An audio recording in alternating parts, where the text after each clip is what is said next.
First, obviously, just saying thanks to Coach Martin for coming out this way. Didn't really have to, sometimes, within relationships, that's how you find games of that caliber. Especially with the road he got ahead of us as well. So appreciate him coming out. More importantly, I actually appreciate the talk that we had the night before, just in his role as a mentor for me. But tonight, I told our guys I thought this was a very smart performance by us, and I thought we did a great job adjusting a little bit on the fly, defensively and offensively. And I thought, we had some great leadership out there from JJ, Maldo, Nye, and even Mueller on the bench. I thought was tremendously huge. Did our best trying to match their physicality, rebound the basketball, and it was good to see Jake kind of get back to making shots. So happy for our guys in the moment, but at the same time, I told them it's still just one victory. It's not 5. So we still have to have the right mentality when we're coming into practice to continue to get better. And another thing I told them was I appreciated the way we've approached practice, given the start. So I'm happy at the same time, but long season, still got some work to do. You guys don't have Austin. Brandon fouls out in, I guess, 8 minutes in the first half, and JJ and Hunter both have 2 fouls. I mean, how did you guys kind of piece it together against the physicality that they had? Well, our biggest thing to them was, it was about the fight. Yep. And, I showed them a clip of one of South Carolina former opponents that they played. And I saw this kid, he might have been like 5'10", and he was in there just fighting, And my thing to them, that has nothing to do with athleticism. That's all heart at the end of the day. So I was talking to our guys from a physicality standpoint, from a rebounding standpoint, to play with their hearts and not worry about how big they are, but just continue to fight. They still out-rebounded us, but I thought the fight was there. Even with Brandon fouling out in the first half, sacrificial lamb, I guess, at the end of the day. But also playing smart, JJ and Thompson, in a sense of not giving up a cheap foul. At the end of the day, I'd rather them give up 2 rather than a foul. But again, I just thought, I thought they played smart basketball. Playing smart, coach, but what was the difference? In the first half, I mean, you're only down 4, but the foul trouble thing. You had turnovers, and you mentioned the rebounding. What was the biggest difference in the second half? And maybe what were some of those adjustments that you made? Were you able to outscore them by 13 and pull away and get this one? Well, I thought when they had the double post in their zone offense, I thought it was kind of giving us some trouble. Our 5 kept coming up way too quickly.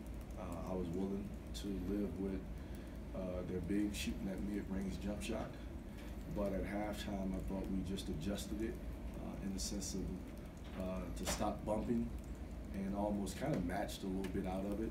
Our deal was on the 3-man side we wouldn't bump, on the 4-man side we would, so we would try to keep the 4-man matched up with one of the bigs and let the other big dive to our 5. And in that process, we were able to stay in some of those gaps to where we got a few deflections and caused turnovers that allowed us to kind of play a little bit.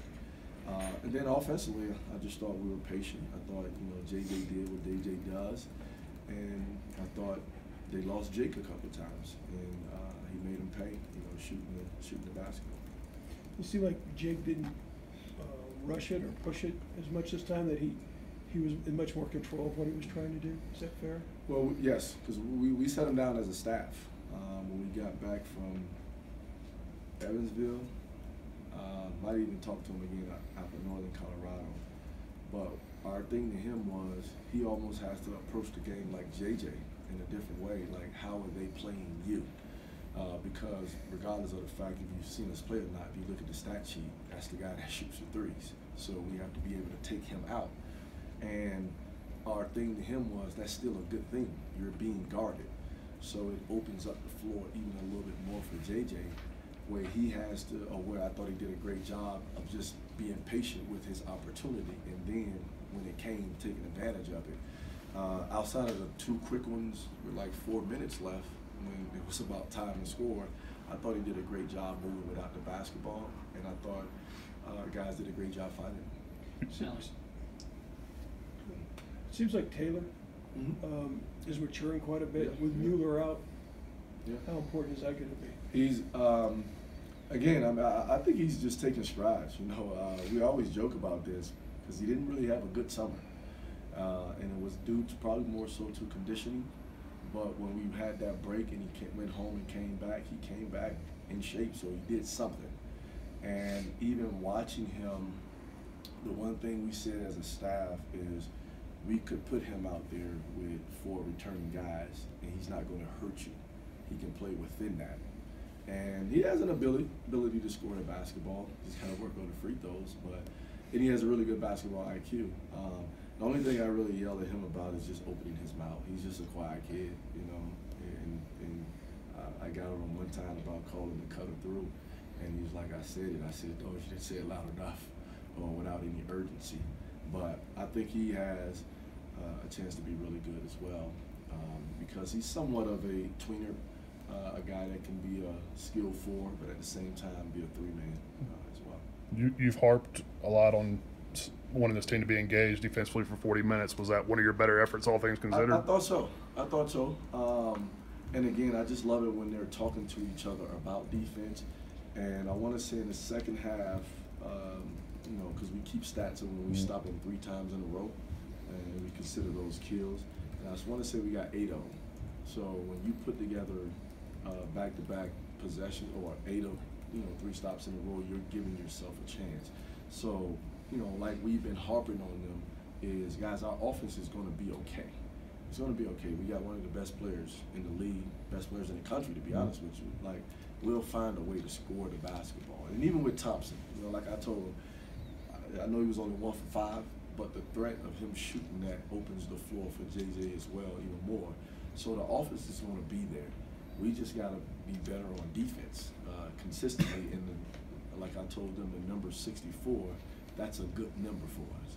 When it gets higher and we talk about 80s, high 70s, that's not a good night for us. I know it's, there's work and practice to be done, but you got about 6 days before your next game. Is this, I'm not saying it's a bye week, so to speak, but is it nice to have a little bit of time, whether you're in the gym working or giving guys rest or whatever? Is this a good time to have a little time off before your next game? Well, it's good to win going into 6 days off, to be honest with you.